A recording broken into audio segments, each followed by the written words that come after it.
superstars. So my last vlog was lots of learning. Like this. What? No, I'm putting the footage just going here so I can see you. Okay, cool. Okay, so this is the hard vlog to do. Cool. And I just wanted to share what goes down must come up. Not what goes up must come down. What goes down has to come up eventually. Yeah, when you're on the bottom. My life philosophy, what goes down must come up. And we went up! Yay! So, Wessie! Yay! Yep, so we got a second. Boo. And then we got a first. Whee! Yay! And Wessie was an absolute legend and won a rug. Oh, can you insert photo? You're going to walk down the breezeway soon with it wearing it. Okay. Yeah, so I just wanted to say, like, guys, you got to keep going. You got to take the learnings. I couldn't have achieved the rug and the rosettes and the glamour without the learnings from the last competition. I only became better and scored a lot higher. PBs all round. Yeah. PBs on all 3 days. Finally cracked my 70%. A goal that I've had on my whiteboard in my bedroom for the last 10 years. We actually think I might be the lucky charm. Do we think that? Yeah, my super groom. Do we think that? I don't know. But you came to nationals. I know, so it doesn't really work. I balance you out from being the middle. But yeah, I've had a goal over 10 years and it's just sat there. And did I think I was a loser because I didn't achieve it that year and I didn't achieve it that year and I didn't achieve it that year? No, I don't believe that about myself. I don't know if you think I should, but I just go, oh, I have some more learning to do. I have some more growing to do. I have some more understanding to do on my journey before I'm going to achieve my goal. Whenever I don't achieve my goals, it doesn't mean that there's something wrong or I shouldn't achieve my goal or I won't achieve my goal. Just means I have some more learning to do. And I just wanted to share the highs and the glamour and the wins, not for you to go, wow, that's so nice for Tash. She wins all the time. You guys know I don't. Just means gotta keep going. Really, that's what we know. Keep turning up. Keep showing up. That P and you word. never know what will happen. Yes, you got to keep persisting, and you can't keep persisting doing the same strategy that doesn't work. No. Got to try some new stuff. So anyway, let us show you some footage from Tasha's Cool. 3 tests. Okay, so sometimes you don't get ideal conditions, and that was day 1 of this competition. It is pelting, as you can see. I have wet undies, I am super wet, super soggy, and I don't know if you, when you ride, use this, but something that I use a lot when I ride is the sound. And because of the rain, I couldn't actually hear the sound of the rhythm that well. So it was just, again, you're never in a perfect situation or a perfect scenario where your test or your ride just feels great. Surely, sometimes that happens, but most of the time you have to keep pressing on, regardless of how it feels, how it looks, what just happened, if your horse did a spook, if your horse isn't doing well. So I'm just literally sitting here having a bit of a giggle, but just breaking down each part of the test. I just have to do a shoulder in. Now I just need to do a circle. Now I just need to prepare for the half pass. Now I just need to execute the half pass. And everything else has to disappear. The rain, the sogginess, the feeling uncomfortable, the feeling that it's not how you want it to be, and you just need to execute. So I'm like, okay, I need to collect him, and now I need to zoom off into my extended. And we zoomed too much. He gets a little bit hot, and obviously in that weather. And, that's again, my rider mistake. He zooms enough. I don't have to. I'm not riding a Frisian. I don't need to override and really pump them up when it's time to extend or do anything like this. Now I'm just focusing on the shoulder in again. And obviously, if anyone's ever been in a horse when the weather's coming down like this, they always want to spin their bum to the direction of the weather and keep their head away from the direction of the weather. That makes sense. So he's being a really great horse, and I'm really focusing on, I need you lined up. Like in that half pass, he didn't want to push those quarters over because that was going into the rain, but he has to. And it's a full testament to this horse that he's just executing what I'm asking him to do and not letting the weather interfere with our test. So I can't let the weather interfere with our test either. Now into the walk piroues, and again I'm like, he might want to spin because of the weather, so I just really need to make sure I control the shoulder, and I control the hind leg, control the shoulder, control the hind leg. The walk pirouge exercise is not because it's a hard exercise for the horse. To me, I think it's a really good test if the rider can control every single part of the horse. So if you lose the shoulder, or you lose the hind leg, or you lose the rhythm, that's just because you're not in full control yet. And I still really struggle with that movement. I'm so excited when in Into One there are no walk pirouges, because they're double marks. They're really hard. They're really easy to make a little mistake in them, and then obviously you get a bad mark multiplied by 2. Now we've got the extended walk, and again I'm like, oh, I've got to give my reins again. I hope he doesn't turn his head and his body to get out of the weather. I think it's lessening now. I know the weather did kind of change throughout the test, and I'm just going, okay, I need to prepare for the canter. I need to not override. He's already hyped up enough as it is, and boom. And then it's going to be straight into the half pass. So I'm staring down at the centre line, I'm staring where I need to go, making sure I take the hind legs with the shoulders, make sure nothing's leading. Then I've got to think about straightening up, then the change, and then into the new half pass. And then straighten him up, don't ask too early, and change. So that was still probably one stride too early. I get excited. Okay, and then I got to think about the canter pirouge. So I need to canter, and then collect, and then look where I want to go, and take him around. Again, it's about the shoulder control. Shoulder, shoulder, shoulder. Now keep him in counter canter. So my right leg is all the way back, saying we're not changing until I give you the aid to change. And boom.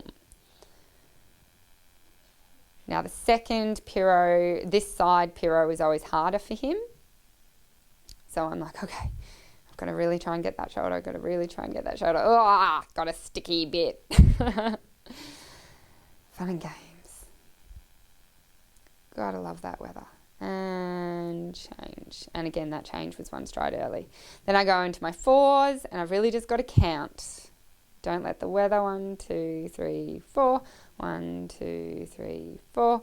1, 2, 3, 4. 1, 2, 3, 4. 1. And again, the tempi changes. Sure, when you're training a horse, there can be other challenges involved. God, you can't see me at all. But when you've got a horse that knows its job, you just have to make sure you don't override the changes. 2, 3, 1, 2, 3, 1, 2, 3, 1, 2, 3, 1. And then I'm like, woohoo, we're nearly there. We've only had that one big mistake in the extended trot.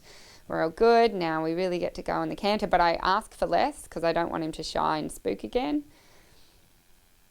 And then we have to collect still on the diagonal line and do the flying change on the diagonal line.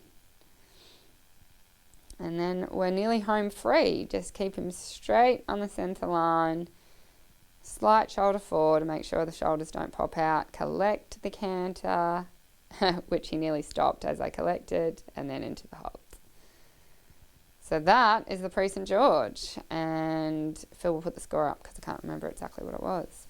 Okay, so after music drama, I'd been circling the arena and my music didn't play. We're finally in.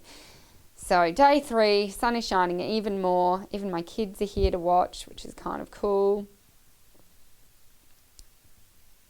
Now, if you remember from my Disaster Nationals cur, I turned right to start my extended. I've changed the floor plan to now turn left because I don't know if there's an anchor around that turn that he might explode. So I'm just like, let's just start fresh and anew.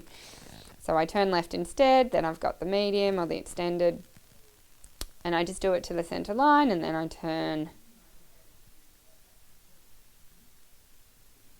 I love riding to the music. And you can see he's nice and razzed up with it, but he's still controllable, which is good. So you got the shoulder into the half pass. Tiny rhythm mistake. He's just such a talented horse, and to keep him in the same gear of trot is sometimes a bit tricky for me. But I'm just maintain the forward, maintain the energy, but don't go overboard. Then we have the extended again.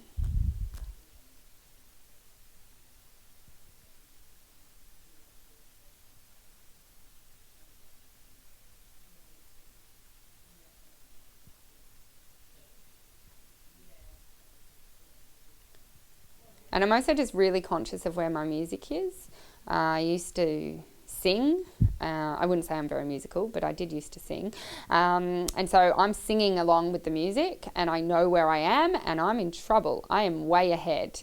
So now I'm almost putting him into a passage. Not that I know I can't passage, but I'm like, oh, I'm way ahead. I want to be walking around C and I'm still trotting because my music hasn't changed yet. So I don't do the walk transition at C because that's where I want to do it. I have to ride to the music. There's a score multiplied by 4, which is how well you've ridden to the music. And that's a really important score for me because it's multiplied by 4. So I'm just sitting here going, how do I have a good extended walk? But where can I make some room? So I'm considering doing a 10-metre circle in walk, going maybe I should do that, but I'm like, oh, I don't know if that's then going to put me behind the music, and I'm like, I need to canter, like I should be cantering now, but I can't canter because my music hasn't changed. So the Kerr always gives you more things to think about. You're trying to still make the horse look good, but you're also trying to ride to your music. So obviously I cantered now with the music, but I'm like, oh God, I'm way ahead of my music. Canapero. And then the change.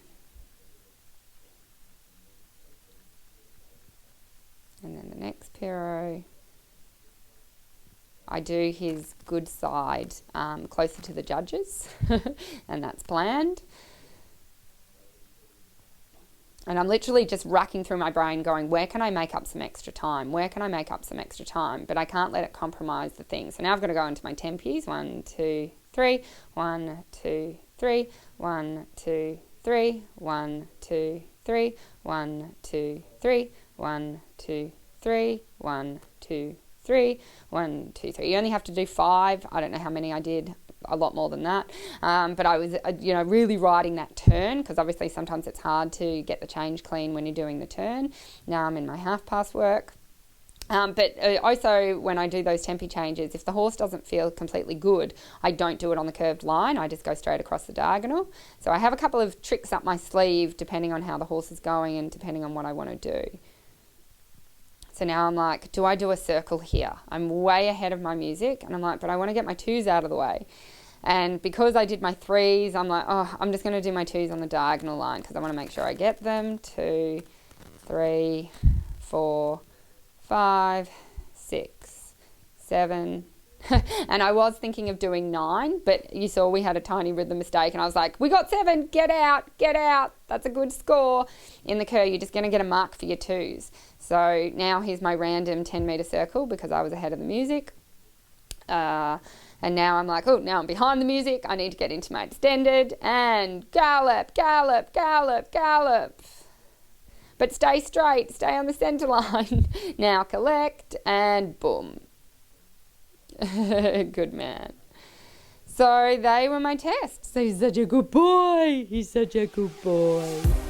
God, I love that horse. Thanks for watching the video. I hope you enjoyed the test. If you have not seen my Australian Nationals wrap up and the big drama and the learning story that goes along with that, check it out here. And if you've liked this video and want to know more about everything dressage and everything riding, subscribe here. I'm going to hang out here until you hit that subscribe button. Press that button now. I'll see you soon.